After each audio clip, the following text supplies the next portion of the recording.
Boa alvorada, período vespertino, noturno ou boa insônia para você que ainda amarga o desemprego e não sabe para onde esse país vai. Mesmo após o bolsonarismo, temos imensos desafios, não? E temos algumas possíveis soluções para discutir aqui hoje.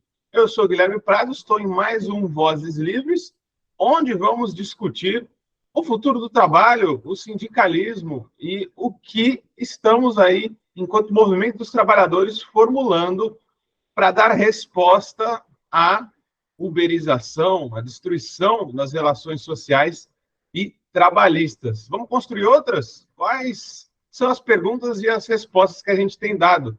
E para isso, a gente vai, sem mais delongas, chamar o Arley Medeiros, da Intersindical, que vai se apresentar. Para quem não o conhece, porque o Arley já é famoso por aqui, e também aí para os trabalhadores em geral, já que militam um tempinho aí, apesar de não parecer, né? Pela sua face aí bem conservada. Então, hoje eu queria trazer para vocês um debate no Vozes Livres, que é também, principalmente, sobre uma resolução aprovada pela Central Intersindical, onde se aponta para um sindicalismo que apoia e busca algo que seria chamado de socialismo autogestionário, por meio da economia solidária, da agroecologia. Isso é uma contradição? Sindicalistas que querem acabar com a relação salarial? Ou isso é um avanço? O que será isso? Bom, vamos tirar todas as dúvidas hoje. Arley, se apresenta e já fala aí para a gente, inclusive, qual a relação da Inter com a economia solidária, que deve deixar um monte de galera meio estranho, né? Que porra é essa? Legal, Guilherme. Antes de tudo, eu quero agradecer o convite para a gente trocar mais essa ideia. Nós somos parceiros, né? Desde sempre aí. A gente comunga das mesmas ideias, mesmos ideais de projeto de mundo, né? E de futuro. Então, quero agradecer o convite a você, Guilherme, ao Eduardo, a Vitória, e toda a produção desse programa, que é maravilhoso, cara.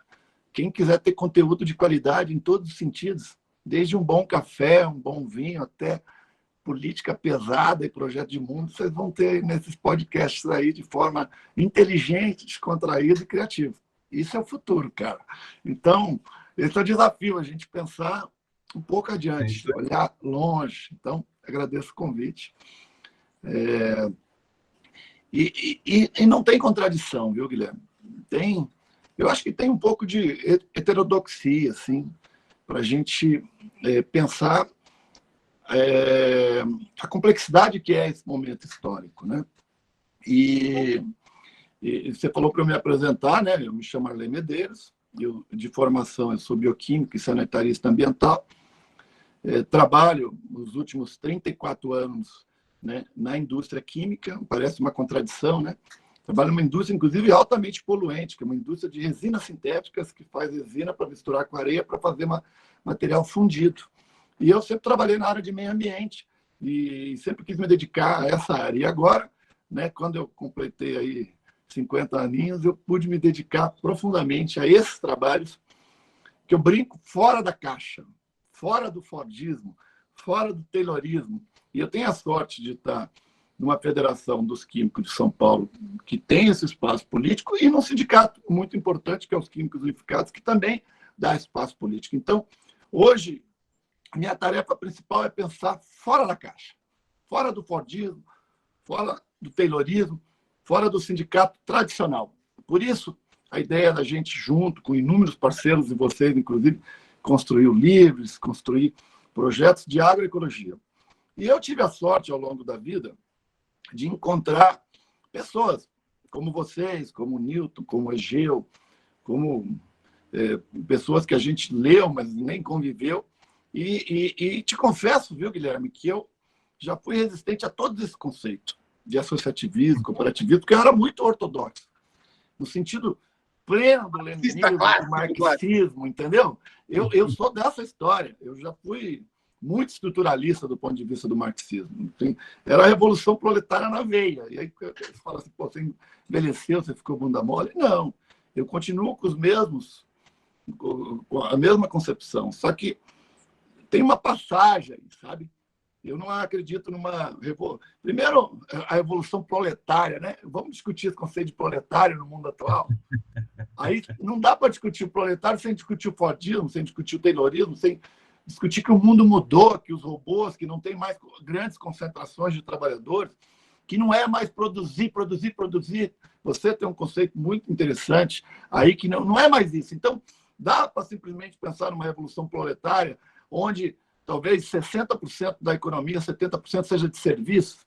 Nós precisamos cair o marxismo? Não. Mas como é que reorganiza essa dinâmica? Assim, eu estou fazendo uma introdução, sabe, para dizer que não tem contradição. Sim. Mas depois eu aprofundo. Diga. Não, só ia complementar a tua fala assim, até porque uma revolução que socializa uma sociedade taylorista é uma revolução chata pra cacete, né?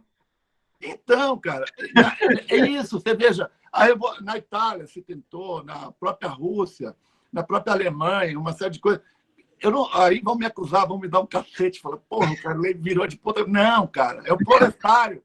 É o proletário, é o explorado, o agente da história. É alguém que vai fazer a revolução, certo? Agora, porque a treta aqui é entre quem explora, quem fica com a mais-valia, com a riqueza produzida, acumulada coletivamente, versus a massa coletiva, cara, que é excluída, que é jogada para o submundo.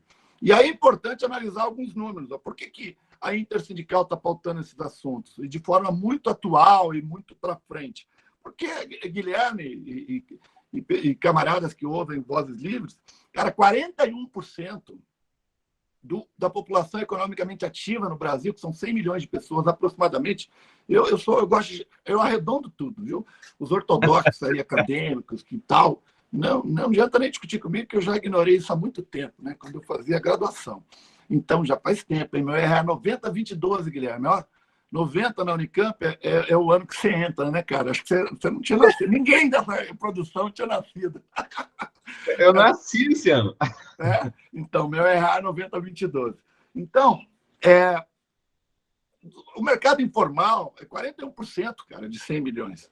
Ou seja, gente sem direito, gente sem FGTS, sem INSS. 41% da população econômica ativa brasileira.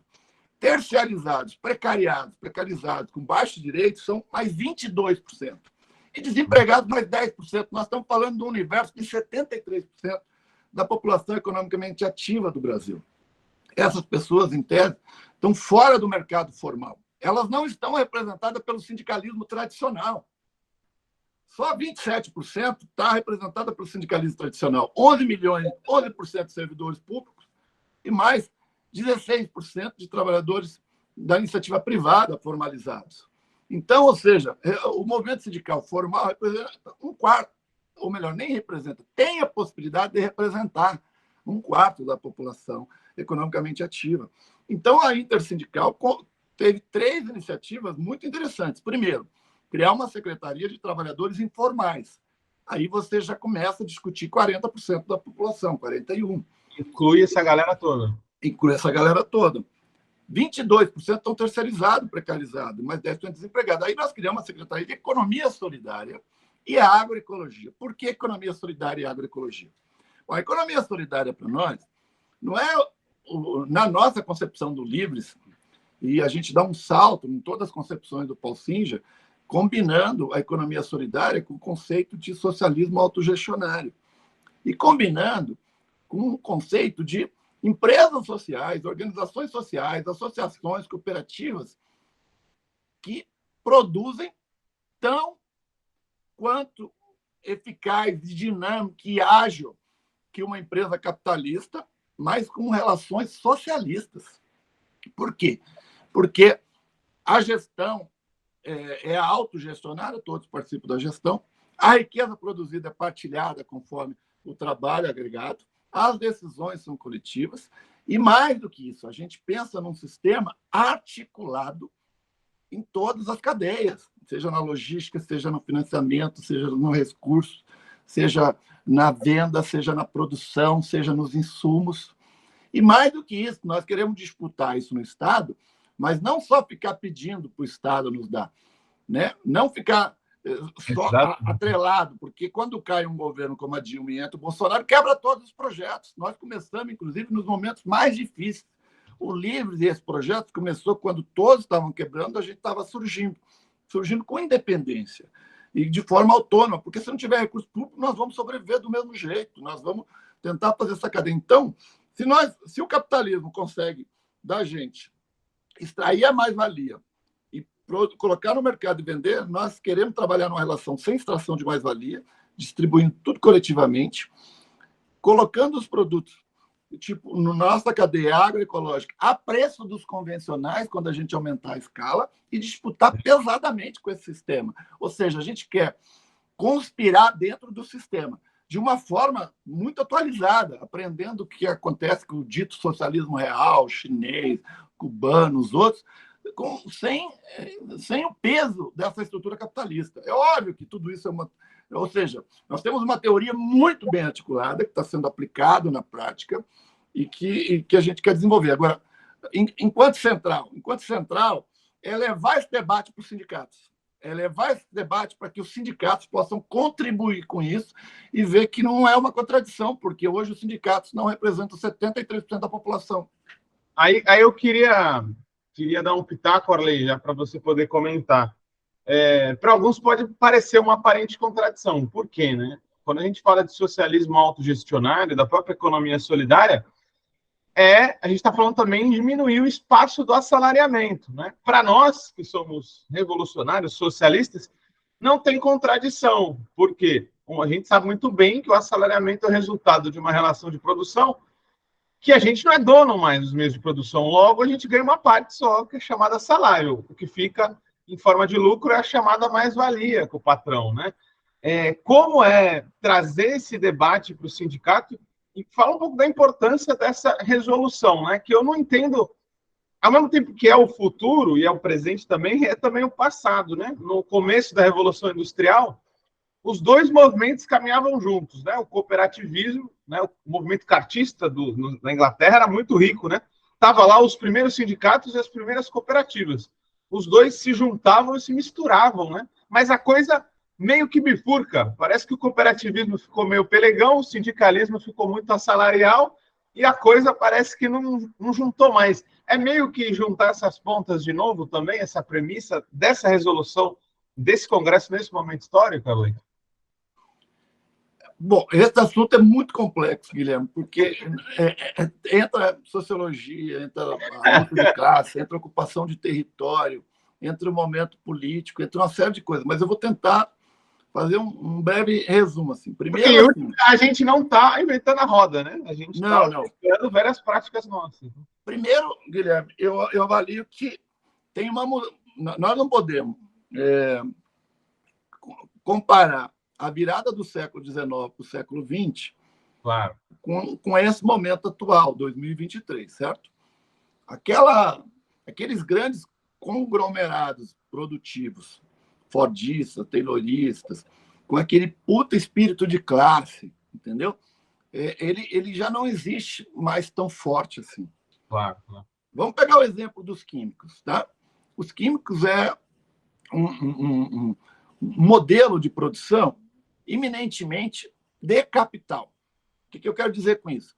Você tem uma indústria química, por exemplo, a empresa que eu trabalho, ela produz para a América Latina, Caribe e Brasil inteiro e domina 75% do mercado de resinas. Sabe quantos operadores tem por turno na fábrica?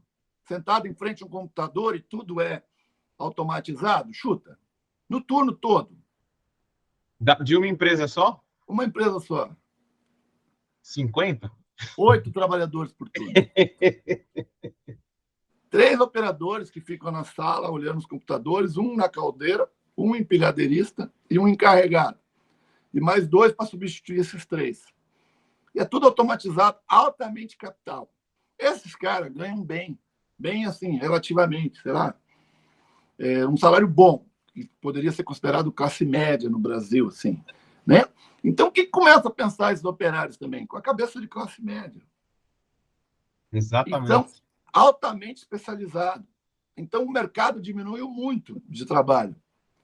E por isso que tanta gente está fora desse mercado formal, entre aspas, de qualidade, que tem um bom salário, um bom emprego, consegue ter sua casa, filho na escola, né? INSS, convênio privado, uma série de coisas. Então, esses grandes, isso está acontecendo na indústria automobilística, que era um exemplo de grandes concentrações de trabalhadores, né? Então, o sindicato continua sendo fundamental, importante? Continua. Mas ele precisa representar esse 73% que está fora. Aí, esse 73% que está fora não vai achar nenhum patrão para chamar de seu explorador, porque não vai ter. Entendeu? Não vai ter. Então, o que nós vamos fazer na economia solidária? Nós vamos, de forma criativa, fazer os próprios as próprias empresas. E é tão contraditório, porque quando isso avança, inclusive, até algumas empresas dessas viram fornecedores dos próprios grandes capitalistas, como acontece na cadeia do metalúrgico da ABC. Algumas cooperativas fornecem para as grandes montadoras.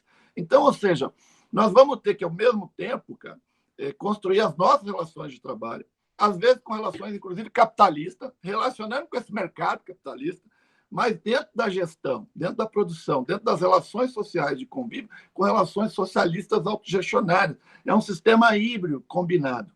E, com isso, o que nós precisamos fazer para a disputa política? Porque antes, com as grandes concentrações, o sindicalista conseguia, o movimento sindical conseguia ter peso político para disputar território, para disputar política. Hoje não, esse cara tem uma cabeça pequena burguesa, às vezes vota na direita. Então, nós precisamos, com a economia solidária, organizar essas pessoas em coletivos, dar formação, ocupar os territórios, pontos de venda, gerar emprego para a juventude, que tem mais de 40% desempregadas, e trazê-los para discutir um projeto político, ou seja, construir quase um outro mundo, outras relações sociais dentro de uma relação capitalista que é predominante, vai predominar por mais um período. Então, é uma puta contradição. Assim, ou seja, são inúmeras contradições, mas nós estamos exatamente lidando, conhecendo as contradições, as explorando e colocando-as a nosso favor de um projeto político, entendeu? Para nós não é problema as contradições, as incoerências, inclusive teóricas, que nós vamos ajustando ao longo da caminhada. Interessante, Ale. Então, peraí. Então, eu já vi muitos debates sobre o que seria o sindicalismo agora e para onde ele iria. Alguns são mais otimistas, acham que um pacto novo entre o capital e o trabalho vai rolar e alguma coisa perto do século XX vai vir. Eu acho que é essencial um grande pacto econômico no sentido de que seria hoje um Green New Deal, né? Um grande programa de investimento público no mundo inteiro para transitar para uma economia verde, mas não acho que isso vai fazer voltar as relações de trabalho de antes, para os sindicatos voltarem a se estabelecer tal qual era antes. Então, você meio que está falando que a possibilidade mais digamos assim, mais ousada ou mais diversa vai acontecer. Você vê como sindicatos, como grupos de trabalhadores que trabalham juntos, com uma solidariedade intercategorias, se organizando nisso que seriam sindicatos em estruturas maiores de proteção de direitos e de garantia de trabalho e renda. É por aí que você vê essa transição do trabalho hoje? É por aí, Guilherme. Mas antes eu quero voltar nessa teoria aí de alguns idealistas bem intencionados que eu... Bem intencionados, com certeza. Os ajudo, inclusive os apoio, assim, com bastante desejo, mas não acho que seja possível. Por quê?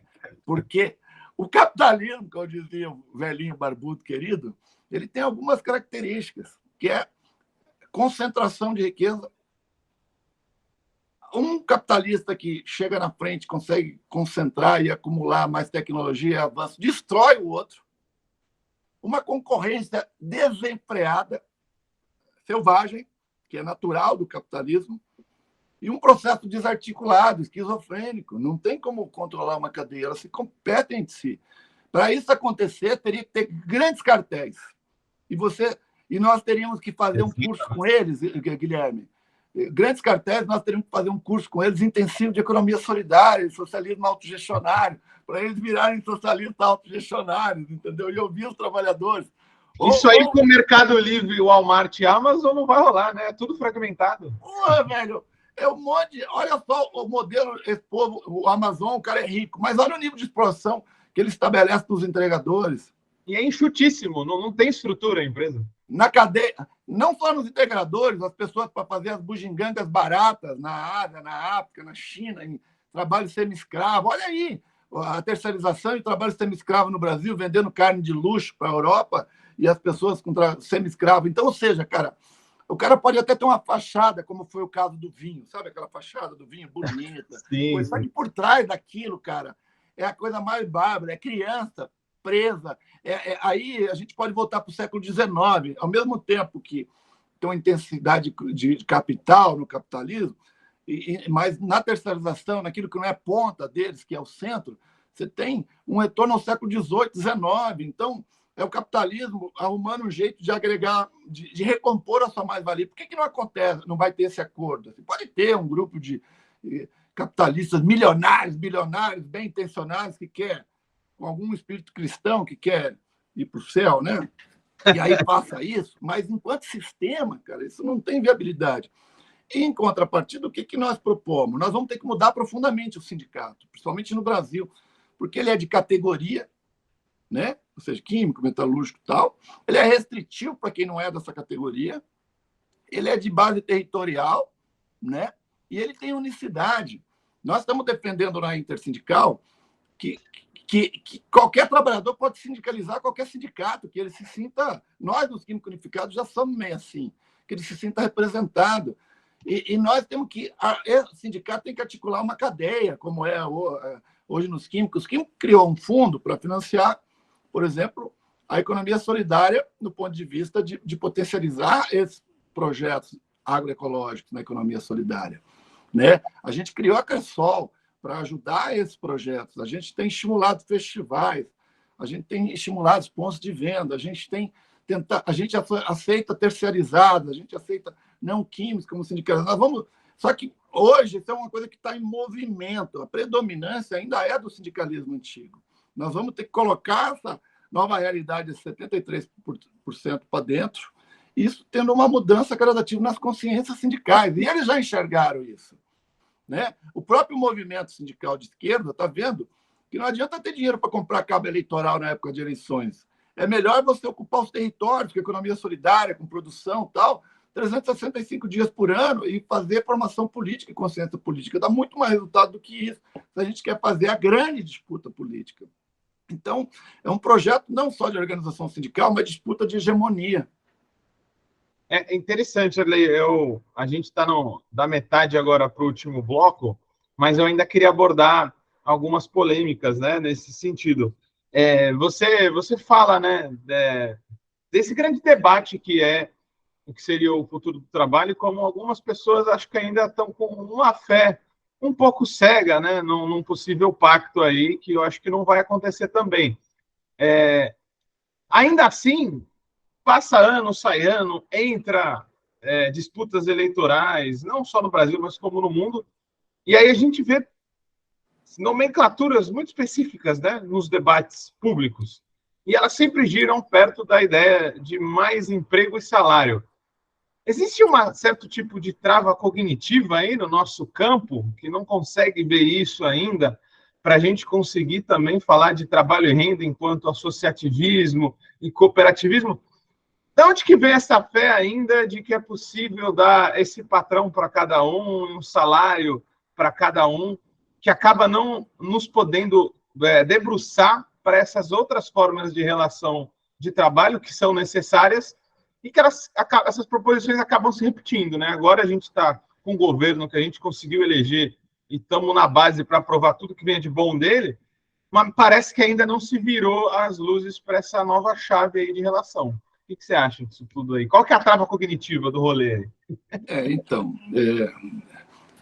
Se você perguntar para o Arley sindicalista, assim, cumprindo um papel sindical, negocial numa mesa, é uma resposta. Se você perguntar para o Arley militante de um projeto de autogestão, de economia solidária, eu não acredito. Por quê? Porque, para ter mais emprego, tem dois movimentos. Ou você reduz a jornada de trabalho com a mesma quantidade de riquezas produzidas, certo? Você gera mais emprego, correto? Ou você aumenta a produção.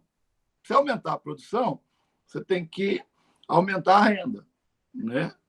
Para aumentar a renda, você tem que ter uma correlação de força que você impõe ao capital uma nova forma de remuneração. Essas variáveis estão colocadas hoje nesse modelo de governo de impor ao capital, às empresas profissionalizadas, Fiesp, as confederações, um aumento de salário? Não, precisaria de greves gerais, de grandes articulações para isso. E um incentivo na economia bastante expressivo. O Estado poderia fazer isso? Poderia, mas são variáveis, mas não aponta para isso. Se olhar o projeto de arcabouço fiscal que o governo aponta, levaria 20 anos para chegar numa realidade onde tivesse um impacto gigantesco de geração de empregos e de melhora de renda. Se tudo der certo, não tiver variáveis no meio do caminho, certo? Então, Marley, o companheiro de caixa aqui, se eu não me engano, ele levantou que se desde o começo do governo Lula essa regra tivesse, seriam 3 trilhões a menos de investimento público social. Então, com esse arcabouço. Então, como vamos chegar nisso aí, né? Então, esse é um formato, certo? E vai seguir. E não é só aqui. Para a gente aumentar a produção também é falar, mas nós vamos aumentar o modelo China, vender coisas para o mundo todo. Ou seja, você vai, de certa forma, ter que fazer uma concorrência e aplicar um imperialismo num outro país também. Então, aí entra você, Guilherme, com um projeto de mundo. Nosso problema não é de aumento de produção, né? É de como distribui essa produção, certo? Então... aloca a força de trabalho em boas atividades, né? É isso. Aí tem 2 jeitos. Ou a gente convence capitalistas, né? Aí entra a formação, que eu acho difícil, ou a gente faz, né? Faz do nosso jeito, certo? Ocupando o mercado, criando uma nova economia, criando novas relações, novos formatos, tirando de uma parte do capital selvagem modelos de produção. A área de alimento da agricultura familiar é um modelo disso, a área de supermercados, a área de consumo. Imagina se a gente tivesse mercados que suprissem a demanda da nossa classe, certamente ele não iria no Pão de Açúcar, no Carrefour, em nenhum outro lugar, entendeu? Sem veneno, sem nada. Então, essa é a pauta, cara. Se a gente conseguir aumentar a escala sem veneno, com preços legais, é óbvio que as pessoas não são burras, elas não vão escolher o com veneno e tal. Então, mas imagina que, mas ao mesmo tempo, nós precisamos de dinheiro público para isso. E o público, mesmo os nossos governos de esquerda, preferem dar 100 vezes para os grandes capitalistas e uma vez para essa economia. Então, assim, sabe, nos formatos tradicionais, Guilherme, sem uma ruptura, assim, não estou dizendo nem de uma revolução, uma ruptura de conceito, de modelo, de uma massa empurrando, nós vamos, assim, sabe, a passos bem devagarinho, sabe, bem lentos. E por isso temos que fazer, não temos que esperar só saídas institucionais e formais, entendeu? Arley, posso te dar uma mini polêmica aí, antes da gente... Porra, véio, se não fosse para isso, eu não estava aqui, velho. Arley, dentro dessa discussão da reestruturação do trabalho, do sindicalismo, da fábrica, etc., a gente tem um problema que entra ano, sai ano e se repete, né? E quem vê estruturalmente sabe que alguém vai ter que dar uma notícia, né? Estou falando da indústria automobilística tal qual é hoje. A gente sabe como o sindicalismo no Brasil é ligado a essa categoria, esse nicho, né? Como você vê esse futuro? O carro, na melhor das hipóteses, vai migrar para algo coletivo. E se for algo coletivo, que é bom para a gente, pego aqui, deixo ali e tal, vai diminuir o emprego mais cedo ou mais tarde. E aí? E aí? A pergunta é, e aí? A pergunta é, precisa diminuir o emprego? Se você muda o modelo de transporte, você diminui o emprego? Eu acho que a gente muda o modelo, não necessariamente precisa diminuir o emprego. Por exemplo, nós temos a maioria dos carros nos grandes centros urbanos, não é isso? Sim. Então, lá, por que eu preciso ter todo mundo num carro, cara, nos centros urbanos? Para a indústria é ótima, para a indústria, para o capitalista. Por que vieram várias indústrias para o Brasil e saíram do Brasil? Porque o cara conseguia vender 20 mil carros no Brasil, enquanto nos Estados Unidos ele vende 500 mil. Porque no Brasil é um país pobre, tirando 15% da população que tem poder de consumo, 10%, o resto não consegue consumir, trocar carro e tal. Então, não fecha a conta. O que nós temos que mudar é o modelo mesmo, cara. Transporte individual, moradia individual. Quer dizer, tem que sair o indivíduo e entrar o nós, o coletivo. Então, aí, porra, vai reduzir emprego. Não sei quantos empregos gera para fazer um trem, um metrô, um sei lá, um canal de bicicleta. Por que o cara precisa andar 5 quilômetros e precisa ter um carro, vai andar 10 quilômetros? Se tiver um fluxo legal, ele pode andar, sei lá, de patinete motorizado, entendeu? Sapato motorizado, não sei. Tem muita coisa para produzir boa, né? Por que tem que ser um carro, velho? Inclusive, eu falo com meus amigos metalúrgicos, velho, você vai continuar metalúrgico se você produzir trem, se você produzir metrô, se você produzir patinete. Bicicleta elétrica, para quem tem falta de mobilidade, de andar na bicicleta. Vamos plantar árvore, cara. Aí, porra, agora as árvores estão caindo na cidade por causa das chuvas. Os caras estão arrancando, a solução é arrancar as árvores, não é? Não é aumentar espaço para as raízes das árvores. Então, ou seja, cara, é um troço louco. E aí vem a mídia, a imprensa dizendo, parabéns. Cara, então, as saídas, Guilherme, são tipo, porra, tem carrapato na vaca, vamos lá, mata a vaca, porque aí não tem hospedeiro, o carrapato está tudo resolvido. Nós precisamos buscar alternativa, entendeu? E aí eu não acho que vai perder emprego. Eu acho que o metalúrgico vai mudar em vez de produzir carro, vai produzir outra coisa, o químico também, porque a humanidade vai continuar existindo. Toda semana ela tem que acordar, tomar café, se alimentar, jantar, se locomover, entendeu? É isso, não tem contradição. Basta a gente estar de cabeça aberta para buscar novos modelos. Não, maravilha. Eu também acho que o futuro também passa por uma renda básica e realocação de trabalho. Vamos ser mais ativos enquanto sindicato, vamos demandar a bicicleta elétrica que pague IPI de cigarro e bebida alcoólica. Precisa todo mundo ter, para poder andar em São Paulo, um idoso ou uma pessoa sem mobilidade precisa de uma bateria ali na bicicleta para subir ladeira e tal. Então dá para a gente realocar toda essa força de trabalho mesmo, né? Vamos fazer um pacto, cara. Tu quer comprar um carrão fodido? Tu vai pagar. Vamos fazer um pacto. Você vai pagar 3 vezes de imposto. Tu quer comprar uma bicicleta? Não tem imposto. Não tem imposto. Agora, vamos parar com a hipocrisia, porque, meu direito. Direito nada. Esse planeta é nosso, velho. Você não tem direito individual. Você faz parte da macacada. Então, você tem que entrar no bando, não tem essa, entendeu? Esse liberalismo, então, essas coisas nós estamos com o dedo na ferida. E quando a gente acha aqui também, aí o nosso governo, que nós derrubamos o Bolsonaro e colocamos no lugar, nosso governo, quando acha que o problema é o cara ter acesso à picanha, ao consumo, a isso também é um problema, porque, primeiro, que não vai ter picanha para todo mundo, segundo, não tem carro para todo mundo, não tem consumo para todo mundo, é outros conceitos. Nós já cometemos esse erro 3 anos atrás, vamos cometer de novo? Então, é esse debate que é muita lucidez de peso, entendeu, Guilherme? Que você coloca, que é muito importante. E a gente não pode escamotear isso, nem com os nossos aliados. É muita lucidez, Arley. Tem, né, até o nosso companheiro Luiz Marx, que escreveu O Capitalismo e Colapso Ambiental, agora voltou com um livro chamado A Década Decisiva. Em última, a gente está discutindo. Esquece dinheiro e tal, tudo é energia e recursos. Os mais ricos mobilizam mais energias e recursos. Os mais pobres, menos. Ou a gente equaliza essa equação, ou a gente fala assim, vai todo mundo consumir que nem os que mais tem. E aí não tem saída mesmo. Então, é interessante. É polêmico, mas esse socialismo de uma simplicidade voluntária como modelo de vida, não imposta, eu acho que é uma boa proposta. Mas isso se liga com uma penúltima pergunta aqui hoje que eu queria te fazer.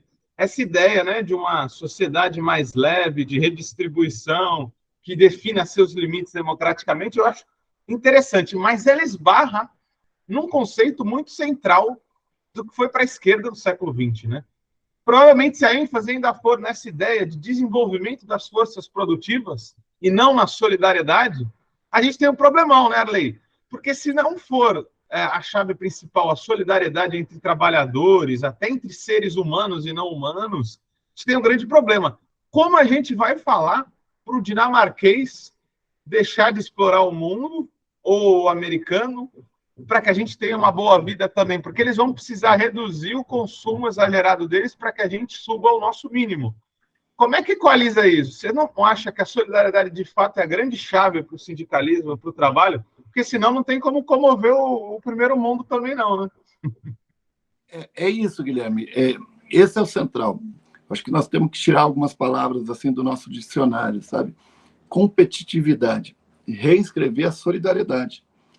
Em vez da gente educar os jovens na escola desde o início, que ele tem que ser bom, que ele tem que ser excelente, que ele tem que ser notas boas, porque o mercado é competitivo, eu acho que nós temos que colocar outras bases. Tem que dizer, velho, você Tá bom, tem duas chaves lá, você pode escolher, véio. Você quer entrar nessa estrada da competitividade ou você quer entrar na estrada da solidariedade? Óbvio, né? Então, nós mudar essa pegada um pouco, mudar alguns conceitos, tipo empreendedorismo, fazer essa palavra sumir, né? É negócio por conta própria, são empresas capitalistas, empresas sociais, sabe? Nós começar a construir a nossa estrada. Tem duas estradas aqui, ó.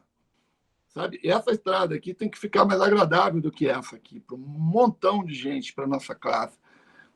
E a estrada da solidariedade, do coletivo, do partilhar, do produzir a riqueza coletivamente, distribuir coletivamente. Então, é esse conceito. Nós temos que fazer aqui no nosso país, convencer fora também. É uma dinâmica tremenda, né? Tremenda. Pensar em um novo modelo de consumo, igual o pessoal que consome os minimalistas, as style house. Então, são tantas coisas que nós temos. E aí nós vamos ter que construir toda uma geração, discutir com a geração atual que está fazendo. E aí, meio já sei que você está partindo para a finalização, meio que é o papel da intersindical. Por isso, construir a Secretaria de Autonomia de Trabalhadores Autônomos, de Economia Solidária e Agroecologia. Por quê? Porque os sindicatos químicos que têm lá a sua categoria têm que ser solidários com essas pessoas que estão trabalhando por conta própria, com a economia solidária. Então, a solidariedade começa naquilo que é a escola do trabalhador, que o Marx dizia, que é o sindicato. Se a gente, nem os sindicalistas, nem a vanguarda progressista de esquerda, né? Do progressista, estou tentando enquadrar o mais gente possível, tiver essa visão, nós não vamos ter saída. Então, a visão, incluindo outras coisas de solidariedade. A gente vê um monte de gente no movimento falando de empreendedorismo, fazendo coisas boas, até com boas ideias, mas sem conhecer a raiz do problema, os princípios, as causas, as origens, né? Então, não estou chamando ninguém aqui de falta de conteúdo. Não, ela foi educada para aquele conteúdo. E às vezes tem uma propriedade gigantesca. Por isso que é importante a gente conspirar. Eu gosto muito dessa palavra conspirar. O que pode fazer um militante socialista num sistema capitalista? Conspirar. Mas não é conspirar como chato, que não dialoga com ninguém, que não propõe nada. Que só fica propondo, recitando para trechos e trechos, mas isso não muda nada, cara. Vamos aqui, né? Na vida real, assim, o movimento sindical é muito isso, você tem que dar a resposta cotidiana, mas ele tem um problema, ele te consome naquele cotidiano e você acaba se perdendo. Então, por isso que é importante a gente pensar um pouquinho fora da caixa. E não só da caixa do capital, viu, Guilherme? Às vezes a caixa da academia, a caixa dos socialistas ortodoxos, a caixa dos marxistas ortodoxos, a caixa dos ambientalistas ortodoxos, cara, porque as saídas elas são complexas e contraditórias. É assim o sistema. Então, não tem na intersindical, aparentemente, não é de conjunto. Nós que estamos propondo isso, uma vanguarda, né, porque isso é um debate em curso na intersindical, inclusive, propõe isso e tem que convencer muita gente. Né? Uma coisa é aprovar, outra coisa é convencer. Agora, eu gosto muito, porque quando a gente aprova, as pessoas sempre duvidam e falam, não vai dar certo. Deixa andar. A história vai mostrar que não é que vai dar certo. Nós estamos num momento histórico que essas soluções, nós somos privilegiados, viu, Guilherme, Eduardo, Vitória. Esse momento histórico que nós temos, o capitalismo é tão inviável, ele é tão barbárie, ele é tão selvagem, que nós, com essas propostas, que aparentemente eram utópicas, estão inscritas. E nós temos a sorte de estar neste momento histórico. Arley, muita lucidez, acho que com essa tua fala, eu lembro até o Immanuel Wallenstein, né, que é um teórico aí dos sistemas mundo, ele falava muito isso, né? Que progressista que nada, eu saio dessa ideia de progresso.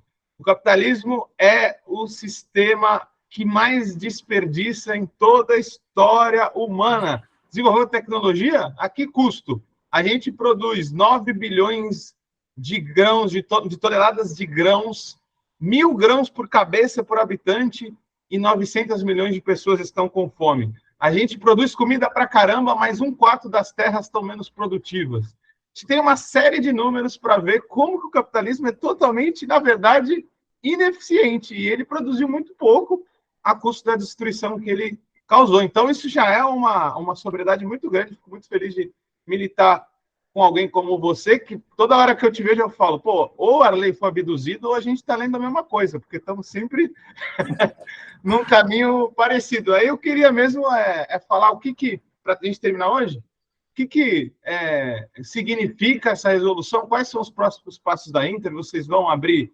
secretarias, falar um pouco do que tem aqui para frente para a gente fechar o papo, que foi muito bom aqui hoje. O amanhã. Tem um desafio muito, muito grande, porque assim, na Intersindical também, a Intersindical é uma central que se propõe a organizar o mundo do trabalho, ou seja, as pessoas que vivem do seu trabalho e não exploram ninguém, né? Então, nós temos um movimento sindical com 11 centrais sindicais, né? E dessas centrais também nós temos uma grande alegria de ter escolhido uma companheira que é uma dirigente extraordinária e dedica sua vida à causa da classe trabalhadora, a companheira Nilza Pereira, que, por sorte, também é dos Químicos Unificados e é a única mulher secretária-geral de uma central que é equivalente à presidenta, né? Num sindicato de químicos que tem concordância e apoia esse projeto, está junto com a gente, vestindo essa proposta. Isso é uma força muito grande para as nossas ideias, ter essa companheira à frente. Tem um movimento popular junto, que vive do trabalho e que está organizando. E tem essa preocupação muito grande, por exemplo, de bancários que estão preocupados com a economia informal, como o companheiro Cordeiro, como vários outros companheiros. Então, eu entendo que a Intersindical é uma central bastante preparada por seu tempo, para esse tempo. Uma central que já nasce com muita agilidade, nasce criticando esse formato engessado das centrais sindicais, né? E a nossa ideia, cara, é convencer os sindicatos de trazer todos esses projetos para dentro do sindicato, sabe? Abrigá-los, incentivá-los, dar apoio político e ajudar a estruturá-los, porque o sindicato ele tem uma vanguarda perene, que tem mandato, que tem uma história, que tem uma compreensão política, ele tem recursos, ele tem estrutura de prédios, locais, de sedes, ele tem capacidade de conversar com essas bases, ele tem capacidade de influenciar, e ele pode ser um esteio. E o que a gente tem percebido, Guilherme? Você viu, a economia solidária, a agroecologia, ela é altruísta, ela é a efeito potência. Quando ela começa assim, cara, ela vai numa dimensão. Eu pego o exemplo da Cressol. Os companheiros começaram há 20 anos, porque ninguém dava crédito para eles. Hoje eles têm carteiras na casa dos bilhões, feita por quem? Pelos trabalhadores, pelos agricultores, dinheiro nosso.